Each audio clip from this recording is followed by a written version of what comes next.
ಸನ್ಮಾನ್ಯ ಕರ್ನಾಟಕದ ಜನಪ್ರಿಯ ನಾಯಕರು ಹಾಗೂ ಉಪಮುಖ್ಯಮಂತ್ರಿಗಳಾದಂತ ಶಿವಕುಮಾರ್ ಸಾಹೇಬರು.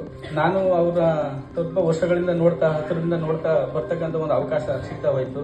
ಅವರು ತುಂಬಾ ಪ್ರೇರಣೆ ಮತ್ತು ಒಂದು ಶಕ್ತಿ, ರಾಜಕೀಯವಾಗಿರ್ಬೋದು, ಯುವಕರಿಗೆ ಮಾರ್ಗದರ್ಶನ ಸಿಗ್ತಕ್ಕಂಥ ವಿಚಾರದಲ್ಲಿರ್ಬೋದು. ಇಂಥ ಒಂದು ಸಮಾಜದಲ್ಲಿ ಒಂದು ಸುದೀರ್ಘವಾದಂತ ರಾಜಕೀಯ ಮಾಡ್ತಿರ್ತಕ್ಕಂಥ ವ್ಯಕ್ತಿ ಬಗ್ಗೆ ಪುಸ್ತಕ ಬಂದಿಲ್ವಲ್ಲ, ನಾನು ಏನಕ್ಕೆ ಬರಿಬಾರದು ಅಂತ ನನ್ನೊಳಗಡೆ ಯಾವುದೋ ಶಕ್ತಿ ಪ್ರೇರಣೆಯಿಂದ ಇದನ್ನ ಬರ್ದೆ. ನಾನು ಯಾವುದೇ ರೀತಿ ಬರ್ದೆ, ನನಗೆ ಕನ್ಫ್ಯೂಸ್ ಆಗುತ್ತೆ. ನನ್ನ ಸಭೆಯನ್ನ ನಾನು ಮಾಡ್ತಿದ್ದೀವಿ ಅಂತ ನಾನು ನನ್ನ ಫ್ರೆಂಡ್ಗೆಲ್ಲ ಹೇಳ್ತಾ ಇದ್ದೆ.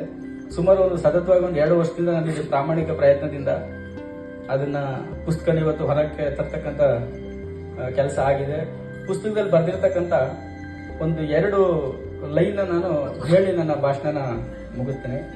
ಡಿ ಕೆ ಶಿವಕುಮಾರ್ ಎಂದರೆ ಕೆಲವರಿಗೆ ಭಯ ಹುಟ್ಟಿಸುವ ಮನುಷ್ಯ, ಭಯಂಕರ ಕೋಪಿಷ್ಟ, ಡೋಂಟ್ ಕೇರ್ ವ್ಯಕ್ತಿತ್ವ, ಬಂಡೆಯಂತಹ ಪರಿಸ್ಥಿತಿಯನ್ನು ಪುಡಿಗಟ್ಟುವ ಹುಂಬ, ಗಾಂಧಿ ಕುಟುಂಬದ ಪ್ರಮಾಪ್ತ, ರಾಜಕೀಯದ ಚತುರ, ಚಾಣಾಕ್ಷ, ಹೀಗೆ ನಾನಾ ರೀತಿಯಲ್ಲಿ ಕಾಣುತ್ತಾರೆ.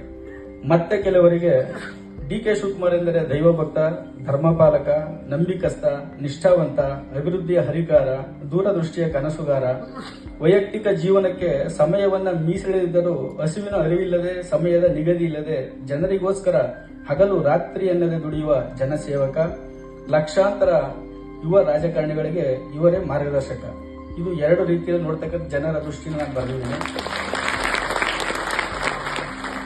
ಬಹಳ ರಿಸರ್ಚ್ ಮಾಡಿದ. ಸೊ ಕಾಣದೇ ಆದಂತ ಇಂಥ ಭಕ್ತರು ಇರ್ಬೇಕಾದ್ರೆ ನಾನು ಮೋಸ ಮಾಡೋದು ಬೇಡ ಅಂತ ಹೇಳಿ ಇದಕ್ಕೆ ನಾನು ಒಪ್ಪಿ ಬಂದಿದ್ದೇನೆ. ನನಗೆ ಪುಸ್ತಕ ಓದೋ ಅಭ್ಯಾಸ ಅಂತೂ ಇಲ್ಲ. ಕಾಲೇಜಲ್ಲಿ ಓದೋನು ಅಲ್ಲ, ಸ್ಕೂಲಲ್ಲಿ ಓದೋನು ಅಲ್ಲ. ಬರೀ ರಾಜಕಾರಣ ಮಾಡ್ಕೊಂಡು ಇಲ್ಲಿವರೆಗೂ ಬೆಳೆದು ಬಿಟ್ಟಿದ್ದೀನಿ.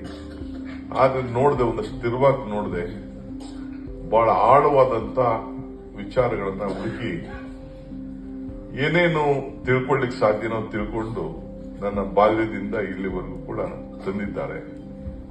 ನನ್ನ ಬಗ್ಗೆ ಪ್ರೀತಿ, ವಿಶ್ವಾಸವಿಟ್ಟು, ಅಭಿಮಾನ ಇಟ್ಟು, ನನ್ನ ತಂದೆ ತಾಯಿ, ನನ್ನ ಕುಟುಂಬದವ್ರದ್ದು ಬೇರೆ, ಅದು ಬೇರೆ ವಿಚಾರ. ನನ್ನ ನಂಟರು, ನನ್ನ ಸಂಬಂಧಿಕರು ಬೇರೆ ವಿಚಾರ.